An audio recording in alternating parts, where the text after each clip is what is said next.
شروع اللہ کے نام سے جو بڑا مہربان نہایت رحم کرنے والا ہے۔ سلام ٹو مائی یوٹیوب فیملی، سمشا وائس میں خوش آمدید۔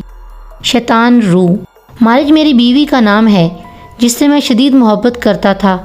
یہی کوئی 1 سال پہلے کی بات ہے جب میں مارکیٹ سے سودا سلف لینے گیا تھا۔ مجھے کیا پتا تھا اتنی دیر میں میری کائنات اجڑ چکی ہوگی۔ جب میں واپس لوٹا تو میرا سب کچھ تباہ ہو چکا تھا۔ میری پیاری بیوی، میری محبت مارج سیڑھیوں سے گر کر مجھے ہمیشہ کے لیے چھوڑ کے جا چکی تھی۔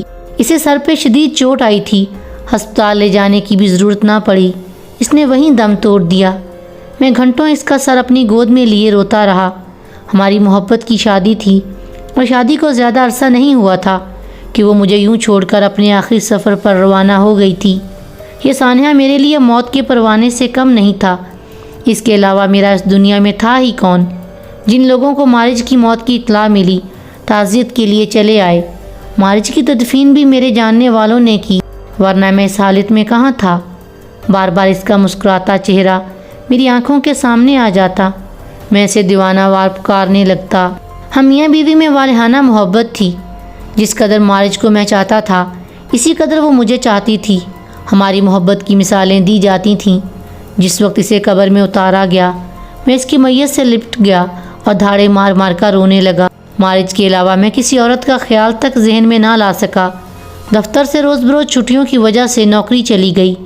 رو رو کر صحت خراب ہو گئی۔ اسے واپس پانے کا جنون اب میرے سر پہ سوار ہونے لگا۔ اب میں ہر لمحہ یہی سوچتا رہتا کہ میں کیسے اسے حاصل کر سکتا ہوں۔ چنانچہ مارج کی محبت میں اندھا ہو کر میں ایک بلیک میجک کے عامل کے پاس جا پہنچا۔ اس نے ایک بھاری رقم کے بدلے میرا کام کرنے کا وعدہ کر لیا۔ میں نے اس کے بتائے ہوئے طریقے پر عمل کیا جو کہ بہت خطرناک طریقہ تھا۔ مجھے آج بھی یاد ہے وہ پورے چاند کی رات تھی جس وقت میں نے مارج کی قبر کھول کر تابوت کا ڈھکنا ہٹایا۔ اس کا صاف شفاف چہرہ میرے سامنے تھا۔ چاند کی روشنی میں میں اس کے زندگی سے آر چہرے کو دیکھتا۔ اس کے چہرے سے بلا کا اطمینان جھلک رہا تھا۔ مجھے اس پر بے تحاشا پیار آ گیا۔ بہرحال میں نے اسے اٹھا کر کاندھے پہ ڈالا اور گھر آ گیا۔ یہی میری زندگی کی سب سے بڑی غلطی تھی۔ کاش مجھ سے وہ غلطی سرزد نہ ہوتی۔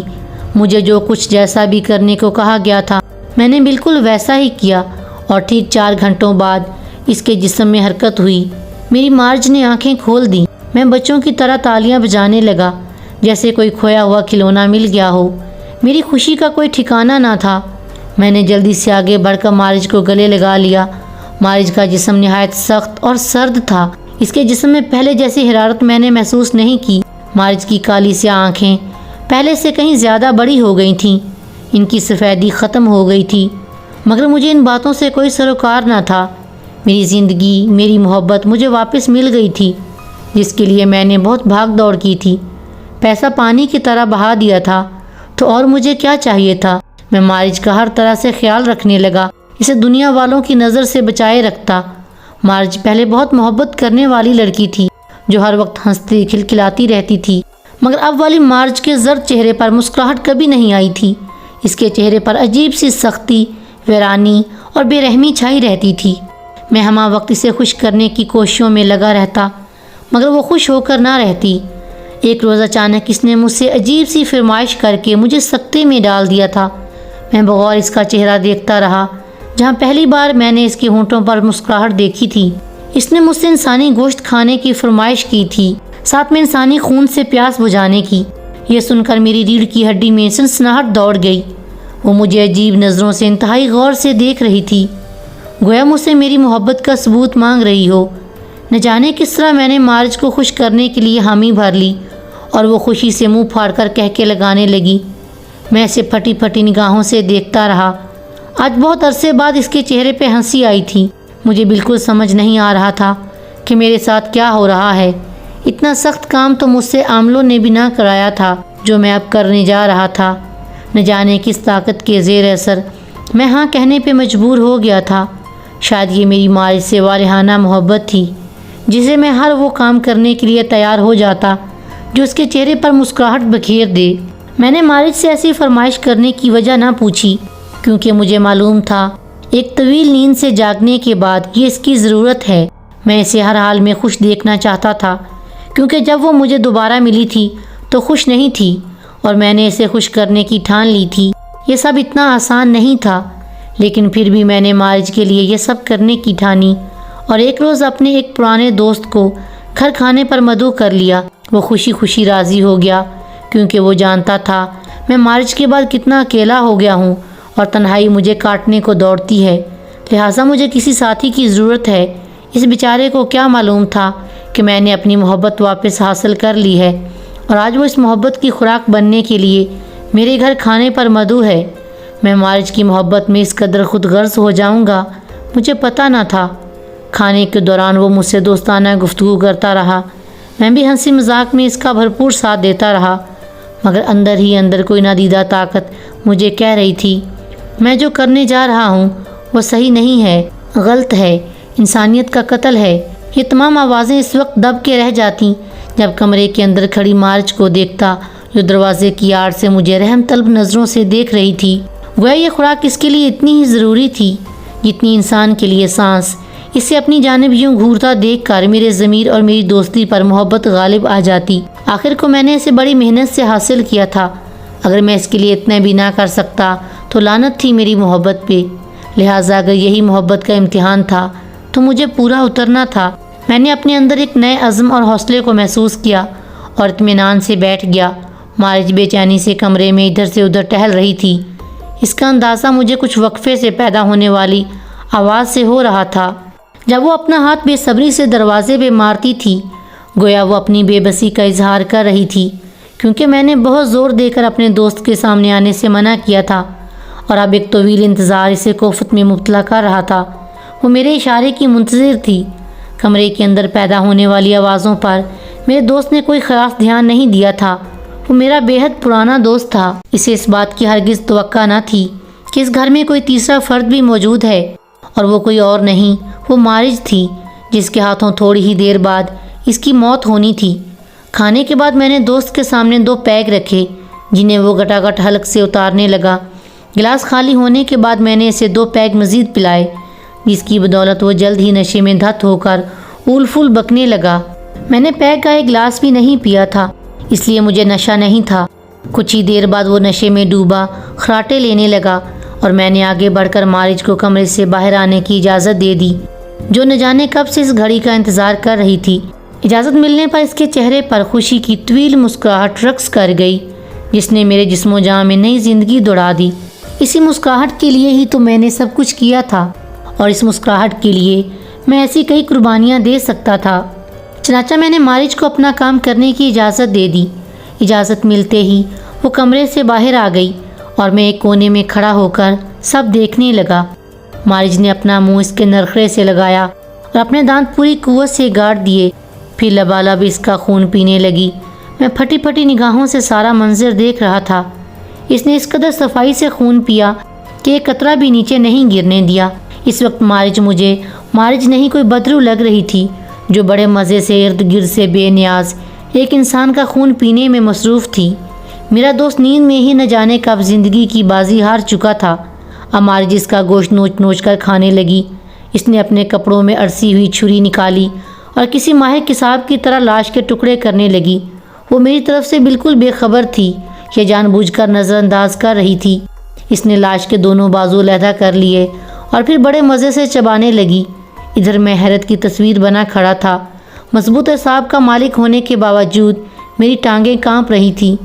میں تو اس بات پہ بھی حیران تھا کہ وہ کچا گوشت اور وہ بھی اتنی مقدار میں کھا کیسے رہی ہے۔ مجھے اب اور دیکھا نہ گیا اور میں چپ چاپ اپنے کمرے میں چلا آیا۔ کتنی ہی دیر خود کو ملامت کرتا رہا اور روتا رہا، پھر مجھے کچھ ہوش نہ رہا اور میں نیند کی وادیوں میں ڈوبتا چلا گیا۔ کسی کے نرم و نازک ہاتھوں نے مجھے چھوا تو میری آنکھ کھل گئی۔ یہ مارج تھی جو بڑے پیار سے میرے بالوں کو سہلا رہی تھی۔ میری آنکھوں میں آنسو آ گئے۔ نہ جانے مارج کو کیا ہو گیا تھا۔ یہ وہ مارج نہیں تھی جسے میں جانتا تھا، یا پھر یہ میری مارج تھی ہی نہیں۔ میں اکثر مارج کو اس کا ماضی یاد کرواتا رہتا کہ ہم دونوں ایک دوسرے سے کتنی محبت کرتے تھے، ایک دوسرے کے ساتھ کتنے خوش تھے۔ تم میرے لیے مزے مزے کے کھانے بنایا کرتی تھی۔ وہ ساری باتیں سنتی رہتی اور مجھے چپ چاپ اپنے سپاٹ چہرے کے ساتھ گھورتی رہتی، گویا اسے اپنی ماضی کی کوئی بات یاد ہی نہ ہو۔ میں سر داہ بھر کے رہ جاتا۔ بہرحال دن گزرتے گئے۔ طرح طرح کے خیالات دل و دماغ میں سر اٹھا رہے تھے۔ دل محبت کے ہاتھوں مجبور تھا اور میرے اس قدم کو صحیح کہہ رہا تھا، جبکہ اس کے برعکس دماغ مجھے بار بار غلط کہہ رہا تھا۔ دل و دماغ میں جنگ کی سی کیفیت تھی۔ کچھ سمجھ نہیں آ رہا تھا کہ مارج کے جسم میں اس کی اپنی روح ہے یا کوئی اور شیطانی بدروح اس کے جسم میں حلول کر گئی ہے۔ میں نے یہ سوچ کر خود کو پرسکون کر لیا کہ جو ہونا تھا وہ ہو گیا۔ اب آئندہ وہ کوئی ایسی گھٹیا فرمائش نہیں کرے گی، لیکن مجھے نہیں پتا تھا کہ جو بلا میں نے گھر میں پال رکھی ہے وہ مجھے ہی نقصان پہنچائے گی۔ مجھے مارج کے اس رویے کے بارے میں سامل نے کچھ نہیں بتایا تھا کہ وہ واپس جاگنے کے بعد ایسی کوئی چیز طلب کرے گی۔ انہوں نے میری مارج مجھے واپس لوٹا دی تھی، گویا ان کا کام اب ختم ہو گیا تھا۔ اب آگے میں جانوں، میرا اللہ جانے۔ اب میں اس میں واضح تبدیلی محسوس کر رہا تھا۔ میں رات کو سونے کی تیاری کر رہا تھا جب میں نے مارج کو دروازے میں کھڑے ہوئے پایا۔ اس کی آنکھوں میں میرے لیے والہانہ محبت تھی۔ وہ غالباً میرے اس کام سے خوش ہوئی تھی۔ اسے خوش دیکھ کر میرے اعصاب ڈھیلے پڑ گئے۔ غالباً دل ایک بار پھر دماغ پر سبقت لے گیا۔ میں سیدھا ہو کر بیٹھ گیا۔ وہ میرے قریب چلی آئی۔ وہ میرے سینے سے آ لگی تھی۔ بہت دن بعد میں نے مارج کو خود میں محسوس کیا تھا، جس کی مجھے بے انتہا خوشی تھی۔ یہ لطف و سرور کی رات تھی۔ میں گویا ساری رات ہواؤں میں اڑتا رہا۔ میں کہاں ہوں، کہاں نہیں، مجھے کچھ اندازہ نہیں تھا۔ مارجا بدل گئی تھی۔ اب وہ میرے لیے کھانے پکانے لگی تھی، کپڑے دھو کر پریس کرتی، غرض یہ کہ گھر کے سارے کام کرنے لگی تھی۔ مارج کے اندر یہ تبدیلی میرے لیے خوشگوار حیرت کا باعث تھی۔ اگر ایک زندگی قربان کر کے میں اسے بدلنے میں کامیاب رہا تھا تو میں بالکل بھی نادم نہیں تھا۔ مجھے اب یقین ہو گیا کہ یہ میری مارج ہی ہے، نہ کہ کوئی شیطانی روح۔ مجھے لگنے لگا کہ اب سب ٹھیک ہو جائے گا، مگر میری یہ خام خیالی ہی ثابت ہوئی۔ کچھ دن بعد اسے پھر انسانی گوشت کی طلب ہوئی اور اس نے مجھے پھر سے ایک انسان لانے کا کہا۔ میں سر پکڑ کر بیٹھ گیا۔ میں تو سمجھا تھا کیا وہ ایسا کچھ نہیں کرے گی، مگر وہ جیسے میری خدمت کر کے ان کا بدلہ مانگ رہی تھی۔ بالآخر مجھے یہ کرنا ہی پڑا۔ اس بار میں کسی مجبور اور غریب شخص کو شکار بنانے کا فیصلہ کیا۔ میں گھر سے نکلا تو تھوڑی ہی دور ایک نوجوان کوڑے کے ڈبے سے کھانے پینے کی اشیاء ڈھونڈ رہا تھا۔ میں نے اسے کہا، چلو میرے گھر، میں تمہیں کھانا دیتا ہوں۔ وہ بیچارہ بھوک سے مجبور میرے ساتھ چل دیا۔ گھر لا کر میں نے اس کے سامنے کھانا رکھا۔ وہ کئی دن سے بھوکا تھا، کھانے پہ ٹوٹ پڑا۔ میں نے کھانے کے اندر بے ہوشی کی دعا پہلے ہی ملا دی تھی۔ جب وہ کھا چکا تو میں نے کہا، چائے پی کر جانا۔ اس نے سر ہلا دیا۔ میں اٹھ کر کچن میں چلا گیا اور برتن دھونے لگا تاکہ دوا اپنا کام کر سکے۔ جب میں واپس آیا تو وہ گہری نیند میں تھا۔ میں نے مارج کو اشارہ کیا تو وہ کمرے سے بھاگتی ہوئی آئی اور اسے چمٹ گئی۔ میں کمرے سے باہر آ گیا۔ اب مجھ سے برداشت نہیں ہوتا تھا۔ جانے کتنی دیر لگی مارج کو اپنا کام کرنے میں، مجھے کچھ خبر نہ تھی۔ مجھے تو اس وقت پتہ چلا جب وہ بیڈ روم میں آئی۔ میں نے ایک جھٹکے سے آنکھیں کھول دی۔ وہ دنیا بھر کا پیار آنکھوں میں سمیٹ کر مجھے دیکھ رہی تھی اور پھر میں نے اسے اپنی باہوں میں بھر لیا۔ کافی دن آرام و سکون سے گزر گئے۔ مارج نے بھی دوبارہ ایسی کوئی فرمائش نہیں کی جس سے میں خوش تھا۔ وہ میرا بہت خیال رکھنے لگی تھی، اپنی تمام تر توجہ محبت مجھ پر نچھاور کرتی رہتی۔ مجھے تو اب ذرا بھی احساس نہیں ہوتا تھا کہ میں نے اسے موت کے منہ سے نکالا ہے، بلکہ اب یہی احساس رہتا گویا وہ مجھ سے کبھی بچھڑی ہی نہیں۔ اب مجھے کوئی خواہش نہیں تھی، بچوں کی بھی نہیں۔ بہرحال یوں ہی ایک ماہ مزید گزر گیا اور اب میں اس کی بدلتی کیفیت محسوس کر رہا تھا۔ وہ کچھ چڑچڑی سی ہو گئی تھی، ہر بات پہ مجھ سے لڑنے لگ جاتی۔ جب میں وجہ پوچھتا تو کہتی، آپ کو میرا خیال ہی نہیں ہے۔ میں حیران رہ جاتا، احساس نہیں ہے مجھے؟ یہ الفاظ مجھے سوچوں کے بھنور میں پھنسا دیتے۔ میں تو ہر طرح سے اس کا خیال رکھتا تھا۔ ایک دن حسب معمول وہ مجھ سے جھگڑا کرنے لگی تو مجھے غصہ آ گیا۔ میں نے زور دے کر پوچھا تو بالآخر اس کے دل کی آواز زبان تک آ گئی۔ وہ کہہ رہی تھی، تمہیں میرا ذرا بھی خیال نہیں ہے۔ اتنے دنوں سے میں نے انسانی گوشت نہیں کھایا تو تم نے بھی اس کا احساس نہیں کیا۔ تم اپنی بھوک مٹا لیتے ہو لیکن میرا خیال نہیں رکھتے۔ میں جو پہلے ہی غصے میں تھا، میرے کانوں سے دھواں نکلنے لگا۔ میں نے ایک زوردار تھپڑ اس کے رخسار پہ جڑ دیا۔ وہ لڑکھڑا کر شیلف پہ جھک گئی۔ اس کی ناک سے خون بہنے لگا۔ میں نے نظر انداز کرتے ہوئے 2 اور لگا دیں۔ پتہ نہیں مجھے کیا ہو گیا تھا، میں تو اس سے اونچی آواز میں بات بھی نہیں کرتا تھا۔ اس کا ہونٹ پھٹ چکا تھا۔ پھر جیسے مجھے ہوش آ گیا، او خدایا، یہ میں نے کیا کر دیا؟ میں خود سے ہی سوال کرنے لگا، میں اس کے قریب چلا گیا، اس کے آنسو پونچھے اور گلے سے لگا لیا، لیکن اب میں خود سے عزم کر چکا تھا کہ اب اپنی محبت کے لیے کسی بے گناہ کی جان نہیں لوں گا۔ لہٰذا میں اسے سمجھانے لگا، دیکھو مارج، تم انسان ہو، کوئی جانور یا درندہ نہیں ہو، لیکن اب تمہیں اپنی عادت چھوڑنی پڑے گی۔ وہ چپ رہی۔ میں اسے اٹھا کر بیڈ روم میں لے آیا اور بیڈ پر لٹا دیا۔ مجھے ساری رات نیند نہیں آئی تھی۔ صبح وہ اٹھی اور میری توقع کے برعکس میرے لیے ناشتہ بنانے لگی۔ ناشتے کے بعد اس نے مجھ سے معافی بھی مانگی اور میں نے فراق دلی کا مظاہرہ کرتے ہوئے اسے معاف کر دیا۔ مجھے یقین نہیں ہو رہا تھا کہ سب کچھ اتنی جلدی ٹھیک ہو جائے گا۔ یہ 2 دن بعد کا واقعہ ہے۔ ہم دونوں ٹی وی پر ایک ڈراؤنی فلم دیکھ رہے تھے کہ اچانک آدم خوروں کے انسانوں کو کھانے کا سین چلنے لگا۔ مارج کے چہرے پر ایک رنگ آ کے گزر گیا۔ وہ بے چین سی ہونے لگی، اس کی حالت بگڑنے لگی۔ میں نے جلدی سے ٹی وی بند کر دیا۔ کچھ ہی دیر میں وہ نارمل ہو کر اٹھی اور دوسرے صوفے پہ جا کے بیٹھ گئی۔ میں نے ٹی وی پھر سے چلا دیا، لیکن اس بار مووی کی بجائے خبریں سننے لگا۔ وقفے وقفے سے میں مارج کو بھی دیکھ رہا تھا۔ ظاہر تو وہ نارمل ہو گئی تھی، لیکن اس کی آنکھوں کی سفیدی ختم ہو گئی تھی۔ مجھے اس کی آنکھوں کی تپش اپنے چہرے پر محسوس ہوئی۔ میں نے اس کی طرف دیکھا تو وہ مجھے دیکھ کر مسکرا رہی تھی۔ میں نے 2 نوکیلے دانت ہونٹوں سے باہر دیکھے، تبھی مجھے خطرے کا اندازہ ہوا۔ میں اپنی جگہ پہ سیدھا ہوا ہی تھا کہ وہ مجھ پہ جھپٹی۔ مجھے ایسا لگا جیسے کوئی آہنی سوراخ میرے جسم میں پیوست ہو گئی ہے۔ اس کے دانت میری کلائی میں گھس گئے تھے۔ میں درد کی شدت سے کراہ کے رہ گیا۔ میں نے ایک زوردار گھونسا اس کے چہرے پہ رسید کر دیا۔ اسے کوئی فرق نہ پڑا اور وہ میرے پیچھے لپکی۔ میں کمرے سے باہر نکلا اور باہر سے کنڈی لگا دی۔ وہ اندر لاک ہو گئی تھی۔ مجھے بہت زیادہ درد ہو رہا تھا۔ کلائی سے خون نکل کر کپڑوں کو سرخ کر رہا تھا۔ پھر میرے ذہن کو ایک اور جھٹکا لگا۔ فرسٹ ایڈ کا باکس اسی کمرے میں تھا جس کے اندر مارج اپنی تمام تر ہولناکی کے ساتھ موجود تھی۔ خون بہت زیادہ بہہ رہا تھا۔ میں نے بہت کوشش کی کہ کسی طرح خون کا بہاؤ روک سکوں، لیکن کامیاب نہ ہو سکا۔ اگر باہر رہتا تو موت تھی، اندر جاتا تب بھی موت تھی۔ اگر باہر جا کے کسی سے مدد مانگتا تو یہ بھی ناممکن تھا، کیونکہ رات کا تقریباً 1 بج رہا تھا۔ کمرے میں گہری خاموشی تھی۔ مجھے لگا وہ سو گئی ہے یا پھر بے ہوش ہو چکی ہے۔ پھر میں نے ایک فیصلہ کیا۔ اب مجھے یقین ہو چکا تھا کہ یہ مارج نہیں ہے۔ اب میں اس بلا کو واپس بھیجنے کے لیے تیار ہو گیا تھا جہاں سے یہ آئی تھی۔ میں کچن میں گیا اور ایک تیز دھار چھری اٹھا لی۔ چھری کی مدد سے باہر لٹکے ہوئے پردے کا ایک حصہ پھاڑ کر علیحدہ کر لیا۔ اس کپڑے کے ذریعے زخم کو اچھی طرح لپیٹ لیا۔ اب میں نے کمرے کا دروازہ کھولا اور آہستہ سے آگے بڑھنے لگا۔ وہ مجھے کمرے میں کہیں نظر نہ آئی۔ ایک دم پیچھے سے کسی نے مجھ پر حملہ کر دیا۔ یہ مارج تھی جو دروازے کے پیچھے چھپی کھڑی تھی۔ میں اس کی ہوشیاری پر حیران و پریشان رہ گیا۔ اس نے پھر اسی زخمی بازو کو نشانہ بنایا۔ میں نے ایک جھٹکے سے اپنا بازو آزاد کرا لیا۔ مارج کی وحشت میں کوئی کمی نہیں آئی۔ اس نے مجھ پر دوبارہ حملہ کرنا چاہا، پر اب میں تیار تھا۔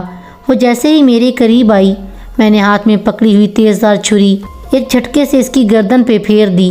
وار بہت کاری تھا۔ اس کی آدھی سے زیادہ گردن کٹ چکی تھی، پر آنکھوں میں اب بھی خوف نہیں تھا۔ میں نے دوسرا وار مارج کے پیٹ پر کیا۔ 10 انچ کی چھری نرم جلد کو کاٹتی ہوئی ساری کی ساری اندر گھس گئی۔ اس کی آنکھیں باہر کو ابل پڑیں۔ کچھ ہی دیر میں وہ ساکت ہو گئی۔ مارج کا خوبصورت چہرہ دیکھ کر میں ایک بار پھر جذباتی ہو گیا۔ اس کا سر اپنی گود میں رکھ کر نہ جانے کب تک روتا رہا۔ پو پھٹنے والی تھی۔ میں جلدی سے اٹھا، ہاتھ کی مرہم پٹی کے بعد لاش کو پولیتھین کے ایک بیگ میں ڈالا اور جا کر اسی قبر میں دفن کر دیا۔ میرا ضبط ایک بار پھر جواب دے گیا اور میں وہیں بیٹھ کر رونے لگا۔ لوگ اپنے محبوب کو ایک بار بھی دفنانے کی جرات نہیں کرتے، اور میں نے دوسری بار دفنایا تھا۔ میرا دل غم سے پھٹ رہا تھا۔ میں بڑی مشکل سے گھر پہنچا تھا۔ اب مجھے یہ تو یقین ہو چکا تھا کہ مارج اب مر چکی تھی جس دن وہ پہلی مرتبہ قبر میں اتاری گئی تھی، اور باقی کی زندگی مجھے اس حقیقت اور اس کی یادوں کے سہارے گزارنی تھی۔